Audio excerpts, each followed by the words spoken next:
impacted by this road work. Now, what the road work is that the city is going to begin a drainage project on Florida Street between Dauphin and Old Shell Road. So what is this going to mean for you? Well, if you regularly travel this intersection, if you're coming down Dauphin near Florida Street, the lanes will be reduced to one lane there for driving, and getting onto Florida Street is going to be a little bit difficult. Now, as for businesses in this area, they will remain open during this road work project, but it might be a little bit difficult to get to. Now, work is supposed to get underway in the next few minutes here, and it is expected to last until Friday. So if you drive down Florida Street between Dauphin and Old Shell Road, you might just want to seek an alternate route for the next few days, as this project will last through Friday. Reporting live in Mobile, Katerina Lutich, WKRG News 5. Katerina, thank you. An autism support group hosting a special training session today for police and fire officials, hoping to help them learn better techniques when it comes to encountering people with special needs. And News 5's Chad Petrie is live at the West Regional Mobile Library this morning with more on that training. Good morning, Chad. Good morning, Bill. Good morning, Jessica. This training will be happening this morning at the West Regional Library. It's being hosted by an autism support group, the Interaction Advisory Group. Now, organizers say it focuses on helping first responders like firefighters and policemen learn how to interact to people that have a diagnosis of autism spectrum disorder and avoid what they say are common miscommunications, unnecessary detainments, and injuries. That training is this morning from 9:30 until 1 this afternoon. It's free to the first 50 first responders. And the advocacy group says in a news release basically that folks with ASD are sometimes misinterpreted as not complying with orders from first responders, but really it is often a symptom of their ASD rather than them not complying. This training will help first responders recognize that and learn how to communicate better with people with special needs. Reporting live at the library, Chad Petrie, WKRG News 5. All right, Chad, thanks very much. Happening today, the Supreme Court reconvenes with a Mobile cop killer at the top of their docket. The 8 justices will hear the appeal of Alabama death row inmate Vernon Madison. Madison's lawyers argued he shouldn't be executed because he suffered strokes and dementia, which left him unable to remember killing Mobile police officer Julius Schulte in 1985. He was scheduled to be executed this past January, but the Supreme Court stayed that execution to consider whether to take the case. Madison, who is 67 years old, is one of the longest-serving inmates on Alabama's death row. The president had hoped Judge Brett Kavanaugh would have been confirmed prior to the start of the court session. Instead, Kavanaugh's hearing was delayed after allegations of sexual assault came to light. It has been 8 days since a house fire in 8 Mile killed 2 high school sisters and their stepfather. Over the weekend, funeral services were held for the 3 victims at Mobile Baptist Sunlight District Association Auditorium. 15-year-old Nariah Hughes, 17-year-old Maynora Smith, and their stepfather Michael Allen were laid to rest. The 3 were killed in a fire that destroyed their home. Many of the people coming to the service Saturday were high school students, showing support for the family. I just feel like it was important to show my support because it's so crazy from seeing somebody every day to next day they're not even here anymore. Other visitors said they hoped some good could come from the tragedy. Their surviving family members are still trying to raise money. The blaze destroyed everything they owned. If you would like to help, we've provided a link to the Allens GoFundMe page. It's on our website, WKRG.com. Today is the first day of operation for the Oakley House Museum without city funding. An official with the Historic Mobile Preservation Society says they'll continue to operate until they can no longer fund the museum from ticket sales, events, and donations alone. It's not clear how long it can sustain itself. Neighbors say they don't want the landmark to go away. The beauty of the place, for one thing, the beauty of the grounds, and I get to see a lot of visitors walking by. Sometimes they stop out here and talk about the neighborhood and about Oakley. I enjoy seeing the weddings over there and the receptions. Officials with the Preservation Society are optimistic that they will work out a performance contract with the city for a new funding source. Now, meteorologist John Nodar with your First Alert Storm Team forecast. All right, coming up on 6:08 right now. John is here. I'm looking for the fall, but the only sign I've seen of fall here on the Gulf Coast, pumpkin spice everywhere. I know, I can smell it in your shaving gel. I know, right? I got the new pumpkin spice shave gel. Nice, Bill. Yes. Oh, boy. You're right about that, though. It will be a little drier, too. In fact, quite a bit drier over the next few days. You remember how soggy it's been for the past few weeks. So that'll be a step in the October direction. Fewer thunderstorms and, well, temperatures that are going to be above average, about 5 degrees above average. So we're going to be in the upper 80s this afternoon. Overall, a grade B forecast. It's not going to be a bad day. A mix of sun and clouds for most of us. Temperatures that start in the 70s and warm to the mid and upper 80s, and for most of us, let's just call it upper 80s. The radar is perfectly quiet this morning, at least in our neighborhood. We'll get our showers and thunderstorms if we get them during the afternoon, and not everybody is going to be rained on today. Here's a beautiful start to the morning looking across the treetops of Midtown from the Alpha Skycam at our tower on Broadcast Drive. 72 degrees here at News 5 with calm winds and high humidity.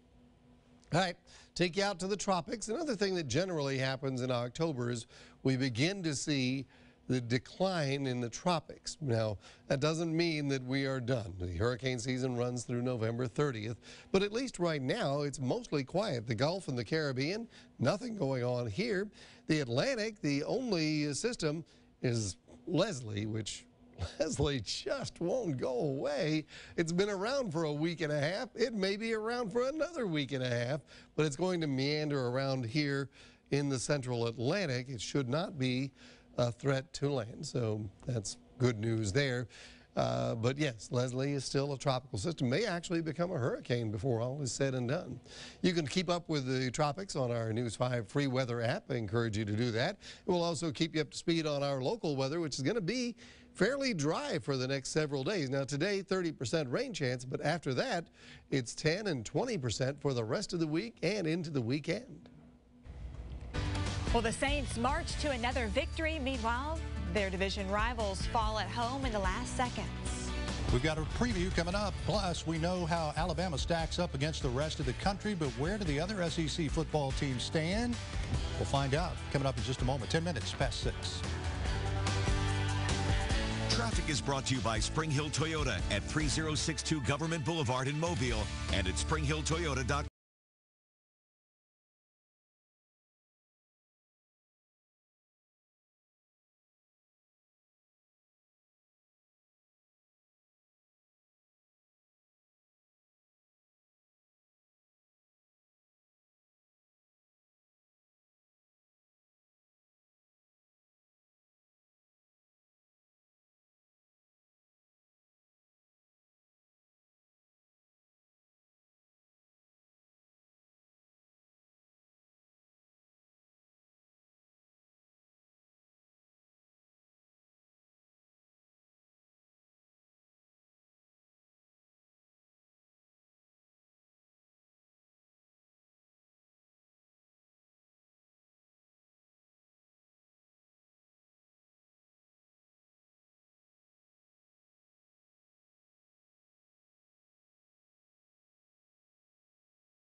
Stanley Steamer, your certified cleaner.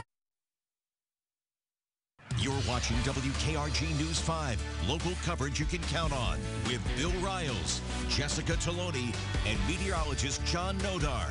This is WKRG News 5 this morning.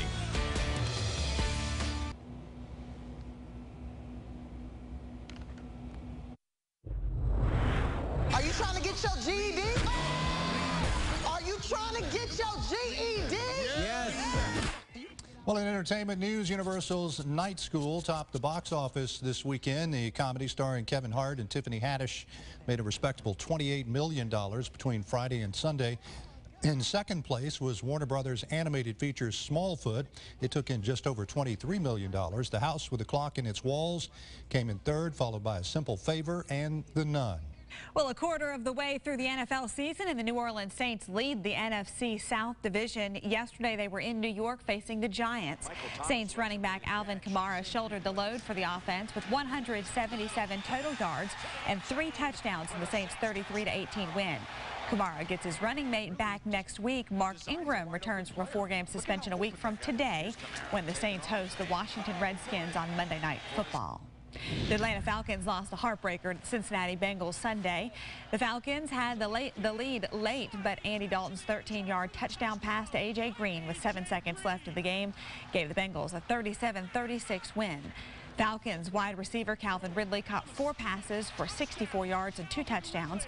After not recording a catch in his first NFL game, Ridley has caught fire, catching 15 passes for 264 yards and 6 touchdowns in his last 3 games. Ridley's former teammate, the Alabama Crimson Tide, continuing their dominance Saturday. Alabama rolled over Louisiana Lafayette 56-14. Alabama getting the win and putting any rumors of a Jalen Hurts transfer to rest.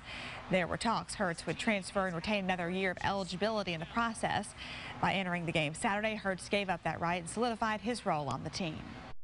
You know, Jalen obviously handled this extremely well relative to being a great team player, team leader, respecting his teammates, and sticking with the program here, and you know, playing very well today and taking advantage of when he does have an opportunity to play well and try to create value for himself, which I think would be the message that I would send to all players out there who are trying to take advantage of this new rule. In the newest Associated Press poll released yesterday, Alabama still ranked number 1. The Crimson Tide is one of 3 SEC teams ranked in the top 5. Georgia is number 2, LSU coming in at number 5. Following Auburn's win over Southern Miss, the Tigers moved up 2 spots to number 8. Kentucky is 13th, and Florida is ranked number 22. South Alabama head coach Steve Campbell says too many penalties and bad discipline led to the Jaguars' 3rd loss in 4 games. The Jags' latest defeat came against Appalachian State. South Alabama only reached the end zone 1 time Saturday in their 52-7 loss to the Mountaineers. The Jags will look to bounce back Saturday against Georgia State. Meanwhile, chalk up another win for West Florida. The Argonauts beat Delta State over the weekend 30-21. Ranked 10th in Division II, West Florida is 4-1 heading into this weekend's game versus North Alabama. Now, meteorologist John Nodar with your First Alert Storm Team forecast. Good morning to you. Forecast headlines on this Monday morning, first day of October, but it's still warm. Usually by October, it started to cool a little bit. Not the case for the next few days. But we will get fewer thunderstorms, and we've got mostly quiet tropics, so 2 out of 3. Let's take a look. A beautiful view here across the Mobile River. Just look at the color in the sky, and really just enough cloudiness to paint a pretty picture this morning as the lights reflect off of the fairly quiet water. Temperature 73 degrees at Gulf Quest Maritime Museum, where this picture comes from. The winds are calm and the humidity is high. Radar quiet for our neighborhood. The whole place is quiet for now. We'll see a few showers and thunderstorms later today. First, we have to add some clouds to the mix because the clouds we've got out there now are very skimpy mid-level clouds and upper-level clouds, not rain clouds. So we'll get some thicker clouds in here, and then by later this afternoon, this is 3 o'clock in the afternoon, some showers and thunderstorms. this particular computer model shows very little action at 3 p.m. I think there'll be more going on than what's appearing here at 3 o'clock to about 5 o'clock, and then it'll start easing off. And then finally, the computer model and I become friends again at 10 p.m. when it's perfectly quiet with a northeast breeze. The umbrella forecast, 30% chance of needing a Green & Phillips umbrella today. Our temperatures start in the low 70s. We will warm to the mid and upper 80s. A few folks will touch the 90-degree mark. I've got 90s forecast for Leakesville and Jay. So it's above average. In some cases, 5, 6, 7 degrees above average for this time of year. The forecast for today starts off quietly. We add more clouds mid to late morning, a few showers by lunchtime, but only a very few, and some thunder during the afternoon. Now, it's a 30% chance, so not everybody gets rained on, but if you look around during the middle to late afternoon, you'll probably see somebody else with a storm cloud overhead. It's an easy commute this morning, and, well, you see that here in color. The weather from Peyton Cox at Rockwell Elementary. Plenty of clear sky above and quiet water below as folks make their way across the bridges. The satellite is quiet in the tropics, the Gulf, the Caribbean, and most of the Atlantic. The only thing out there is Leslie, which was a tropical storm early last week, faded away, came back as a tropical system, and now just won't go anywhere. It's going to wander around in the Atlantic for the next several days. In fact, maybe through the end of this week as a tropical storm, maybe even as a hurricane, but it's not a threat to land, so certainly not a threat to you. By tomorrow, we're down to a 20% rain chance, and we're going to keep 10 and 20% rain chances through the end of the week and into the weekend, but we're also going to keep above average, more September-like temperatures into the first week of October. It withstood Hurricane Florence, now a special flag hitting the auction block. You remember this video. We do. Coming up, how you can bid on it. That's still ahead. Plus, rumors are swirling about a skull-shaped asteroid appearing this Halloween. Is it a trick or a treat? Find out. Coming up, 6:21.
Local coverage you can count on. Time now is 6:24. It is Monday morning, and we're serving up a beautiful sun. Well, I guess we didn't serve it up, did we?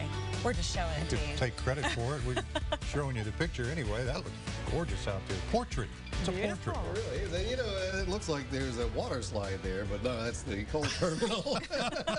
But there should be a water slide there. that. All right. Yeah, you don't want to slide there. I tell you what, despite what you may have heard, an asteroid shaped like a skull is not going to be passing close to Earth this Halloween. What a relief. I know. It was touch and go there for a moment, but Well, it did look like a skull when it passed our planet about 3 years ago, but it may have changed since then. yeah, some asteroids often crash into space debris, break apart, things like that. So what's more, there's not going to be any way to tell if it's changed its shape because it's going to be 25 million miles away. That's just a close brush with Earth. Well, that's a little too far away to get a gander, to put an eyeball on it. It'll be the closest. The giant rock will be the closest to us November 11th, and that's after Halloween. I don't know. Maybe are we clearing up a Facebook rumor or something? I hope I so. haven't seen this one. So. That's the first I've heard of it, too. That's right. All right. Well, the storm ripped American flag. You remember this. It went viral during Hurricane Florence. Has been auctioned for charity. Flag was flying at the Frying Pan Tower, an old U.S. Coast Guard lighthouse off the coast of North Carolina, as Florence roared in. Okay, that was the live stream right there that allowed folks all over the world to see the storm as it moved in. And of course, it ripped the flag, and the owners of the lighthouse say they decided to auction the flag, the rather beat up now flag, after they saw how much attention it received. And the money is going to go to the American Red Cross. Yep. Yeah. I did wonder all throughout why they didn't just take it down. We knew a hurricane was coming, but They left it up. They left There it you up. go. We've got more to come. Kenny Fowler is coming up in just a moment. Your News 5 traffic alert still ahead. And speaking of traffic, it'll be moving slower than normal in one part of Mobile. Catarina Lukich standing by. A live look here. That's next.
people who want to discuss their bankruptcy-related matters.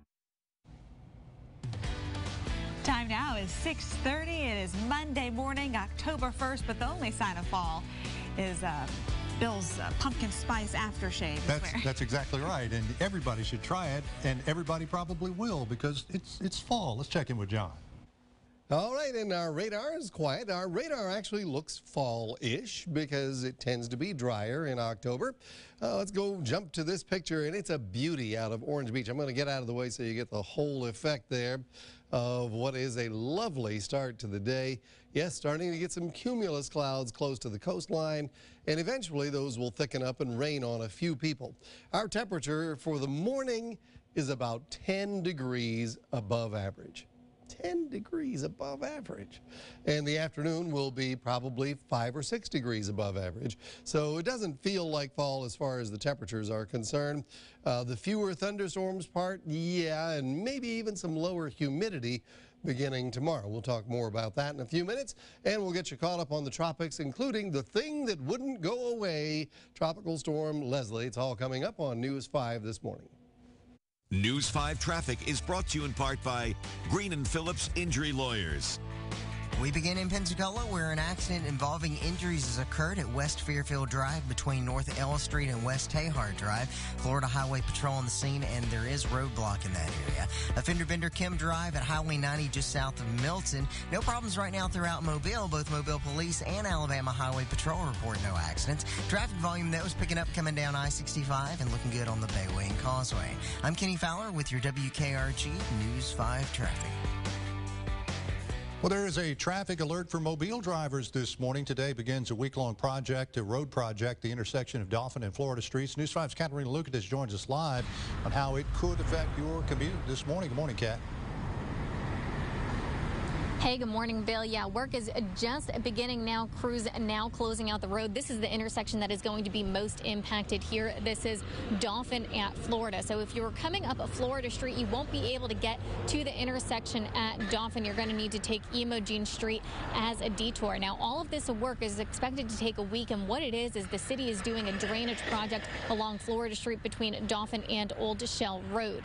Now, Dauphin Street will be limited to one lane during this entire week-long project, and again, you can't get onto Florida Street across from Dauphin. But as for businesses along this stretch of the road, they will remain open during this week-long project. It might just be a little bit tougher for you to get to them because Florida Street has a limited access. You can get onto it, but only from certain ways coming through this intersection. So it's just something you're gonna keep in the back of your mind, that if you travel through this way, the best way to avoid delays is to avoid the intersection. And again, this road project will last until Friday. Live in Mobile, Katarina Lucatis, WKRG News 5.